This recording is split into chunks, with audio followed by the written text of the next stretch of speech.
জিও সিম বন্ধ করতে হবে, জিও সিম। হ্যাঁ, আপনারা ঠিকই শুনেছেন, জিও সিম বন্ধ করতে হবে। আর সেটা যদি একাই সম্ভব হতো তাহলে আমি একাই বন্ধ করে দিতাম, কিন্তু সেটা একাই সম্ভব নয়। সেটা শুধু দুইটি উপায়ে সম্ভব। এক হচ্ছে ভারতের প্রধানমন্ত্রী যদি চায় তাহলে সেটা বন্ধ হবে। 2 নম্বর হচ্ছে আমরা জনসাধারণ যদি এক হয়ে একটা বড়সড় আন্দোলন করি, তারপর সেটা বন্ধ হবে। এবার শুনেন আমি এই কথাগুলো কেন বলছি। তো একটু আগেই আমার কাছে একটা জিও কোম্পানি থেকে ফোন আসে। তখন আমাকে বলে যে তোমার সিমে রিচার্জ শেষ হয়ে গেছে, তুমি 2 দিনের মধ্যে রিচার্জটা করো, নইলে তোমার সিমটা বন্ধ করে দেওয়া হবে। তখন আমি তাকে বলতে যাই যে আমার কাছে দুটোই জিও সিম আছে, আর একটা সিমে ওই সিমটাতে আমার রিচার্জ আছে, তো আমি এই সিমটাতে কি করে রিচার্জ করবো, এই কথাটা আমি বলতে যাবো কি, তো সেই ফোনটা কেটে দেয়। কিছুদিন আগে আমার কাছে জিও কোম্পানি থেকে ফোন এসেছিল, আমাকে এই কথাটি বলেছিল। তো আমি তাকে বলেছিলাম যে আমার দুটো সিম আছে জিও, তো অন্য একটি মানে 2 নম্বর সিমটাতে আমার রিচার্জ আছে, তাহলে আমি এখন কি করে সেটাতে রিচার্জ করব। তো তিনি বলেছিলেন ঠিক আছে, রিচার্জটা এই সিমের রিচার্জটা শেষ হোক, তারপর না ওই সিমে রিচার্জ করে দিবেন। তো তখন দিয়ে কথা শেষ হয়ে যায়, কিন্তু আজকে আবার ফোন করে ধমক দিয়ে আমাকে কথা বলে এবং টর্চার মানে একটা ব্ল্যাকমেল টাইপের আমাকে ব্ল্যাকমেল করে কথা বলছে। জানি না এইরকম আরও কতজনের সাথে হচ্ছে। যারা যারা জিও সিম ব্যবহার করছে একটু কমেন্ট করে জানাবে যে কার কার সাথে এরকম হচ্ছে। আপনারাই বলেন, আমার কাছে দুটোই জিও সিম, একটিতে রিচার্জ আছে, একটিতে মানে রিচার্জ নাই। তাহলে আমি কি করব? সেখানে আমি কি করব? আমি কি দুটোতেই রিচার্জ করব? এটা কিভাবে সম্ভব বলো? হ্যাঁ, আমার কি টাকা টাকা একদম মানে গাছ থেকে পড়ছে যে আমি দুটোতেই একদম রিচার্জ করব?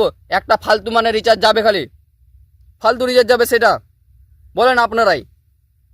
তাহলে সেটা আমাদেরকে রুখে দাঁড়াতে হবে, জিও সিমটা বন্ধ করতে হবে আমাদেরকে। তো বন্ধুরা, তোমরা সবাই এই ভিডিওকে এত শেয়ার করো যেন মানে পুরো ওয়েস্ট বেঙ্গলের মধ্যে, পুরো ভারতের মধ্যে ছড়িয়ে যায় এই ভিডিওটা।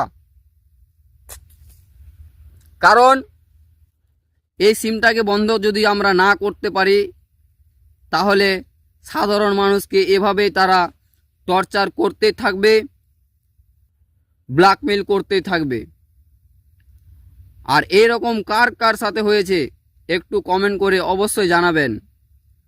আর যে সার্ভিস থেকে মানে জিও সার্ভিস থেকে যে কলটি এসেছিল, মানে একটা মানে মেয়ে কথা বলছিল, তো সেখানে তার নাম্বারটা মানে যে নাম্বারটা ছিল, নাম দেখাচ্ছিল সঙ্গীতা চৌধুরী। নাম্বারটা আমি স্ক্রিনে দিয়ে দেব। সেটাতে তো ফোন লাগবে না, এটা একদম 100% আমি জানি সেটাতে ফোন লাগবে না, কিন্তু তবু আমি এখানে নাম্বারটা দিয়ে রাখবো। কারণ কোম্পানি, জিও কোম্পানি যদি যাচাই করে দেখে তাহলে দেখুক, সেই নাম্বারটা আমি দিয়ে রাখবো এখানে। তো ওকে শেয়ার করে দিবেন। আরেকটি কথা, যদি ভারত সরকার এই সিমটাকে বন্ধ না করে এই রকম যদি চলতে থাকে, কত মানুষকে তারা ব্ল্যাকমেল করছে, টর্চার করছে, কত গরিব মানুষ আছে যে সেই টর্চারের মধ্যে পড়ে ভয় পেয়ে তখন সিমে রিচার্জ করছে। কারণ সিমটা যদি বন্ধ হয়ে যায়, আমরা অ্যাকাউন্টে সেই নাম্বার দিয়ে রেখেছি, আধার কার্ডে সেই নাম্বার দিয়ে রেখেছি, প্যান কার্ডে দিয়ে রেখেছি, আরও বিভিন্ন জায়গায় সেই নাম্বার দিয়ে রেখেছি। তার জন্য সেই কারণেই আমাদের ভয়টা ঢুকে যায়, কত গরিব মানুষের ভয় ঢুকে যায়। আর তারা সেটা বুঝে নিয়েছে, তারা তাদেরকে ভয় দেখিয়ে রিচার্জ করাচ্ছে, ভয় দেখিয়ে। বলেন,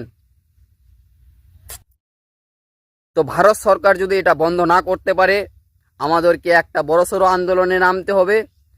আর ভারত সরকার যদি বন্ধ না করে, কিন্তু অন্তপক্ষ এই বাংলার মাটিতে দিদি আছে, মমতা দিদি, তাকে বলছি মোদি সরকার না বন্ধ করতে পারলেও আপনি বাংলার মাটি থেকে সেই সিমটার কোম্পানিটাকে একদম ব্যান করে দিন।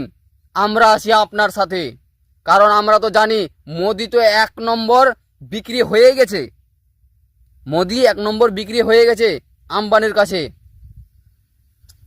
আর সেটা আপনিও যদি না করেন তাহলে আমি আপনাকে চেতন দিয়ে মানে বলে দিচ্ছি যে তখন আমরা ভাববো যে আপনিও মোদির কাছে এবং আম্বানির কাছে বিক্রি হয়ে গেছেন।